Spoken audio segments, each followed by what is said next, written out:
Today, let's talk about why investing in shares can be wiser than investing in rentals in Kenya. According to the Kenyan culture or belief, or some of us who are my age, even that time when you're going to the university, finishing your degree, I know most of you used to be told by your parents, ukipata job, buy a plot, build a house, all those things, and we really followed them. But if you look at the rentals, to buy a rental or even to build a rental, it requires a lot of capital to start. One thing, you need money to buy the land. After you buy the land, you need money to build, which is in millions. Construction, it needs approval from the city council. And it becomes a very costly affair for most people. They cannot be able to afford it. Not even mentioning about you just sink money, especially the foundation. You're just sinking money, but you're not seeing anything. But with in Nairobi Stock Exchange, you can start with as little as 100 shillings and own part of some of these profitable companies. And then you grow slowly. You don't need those millions. With 100, 1,000, 10,000 here, 50,000 there, you can start building your wealth with any amount that you have. The other reason why building rentals is not wise, shares, they have better liquidity. Look at a case like now, you need money, maybe in the next, maybe even by tomorrow. You can sell your shares. Rather than a house, if you want to sell a house, it will take months, or even selling land, it takes even years. Shares within a day, like these days, at a ZID, you sell a share, you get your money immediately. Some brokers I hear they have also improved on this because of the competition of ZID. You're selling your shares, and Belen, we used to get, after you sell, you get your money after 3 days. But these days, there are some brokers who you are getting your money the same day. So there is better liquidity in shares. Then, the third reason, no landlord headache.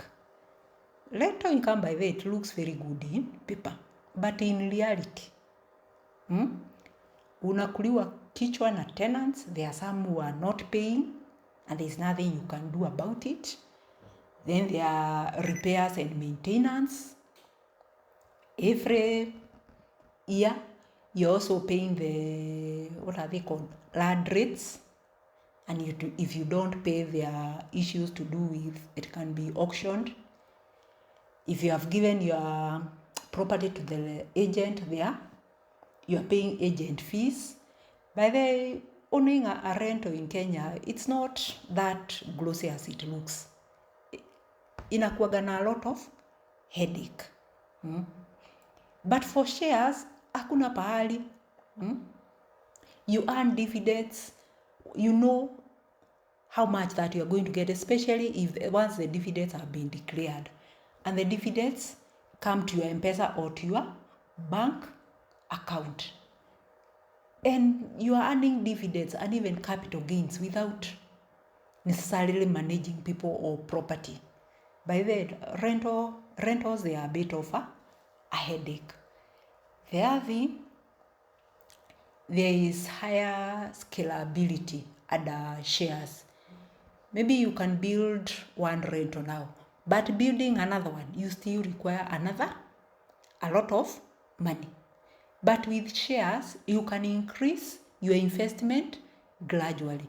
And then you reinvest your dividends, then there is compounding effect take place without necessarily requiring a lot of capital or even taking massive loans to build. So with shares, there is higher, you can expand as fast as you wish. Then the other thing is about taxes. Do you know in rental, the rental tax comes to 7.5% per month. And that is on gross rental income. Whether you have a loan or not, you have to pay that. Not even forgetting the 1.5% housing levy. So at the end of the day, you are paying allowed 7.5 plus 1.5. That is 9% per month on your rental income. But for shares, the dividends, it's only 5% withholding tax that they charge. So under rental income, you are paying more taxes than the dividends. Then the fifth or the sixth, there is smart risk management under shares. You see, in the house, especially if you're building the rentals, you can put all your money into that one house, and if anything happens, you go back to zero. And by the one of these days, here my story of how I lost millions within a day. But in shares, the moment you diversify across sectors, maybe you buy shares of banks, you are buying from the energy sector, you are buying from the manufacturing sector, you are buying from the agricultural sector, you have an ETF, you have diversified across many sectors. That's reducing, in case now the energy sector goes down and you are in losses, the other sectors are okay. Instead of where you are investing all your money in one building, and if anything happens, you go back to zero. It's quite risky.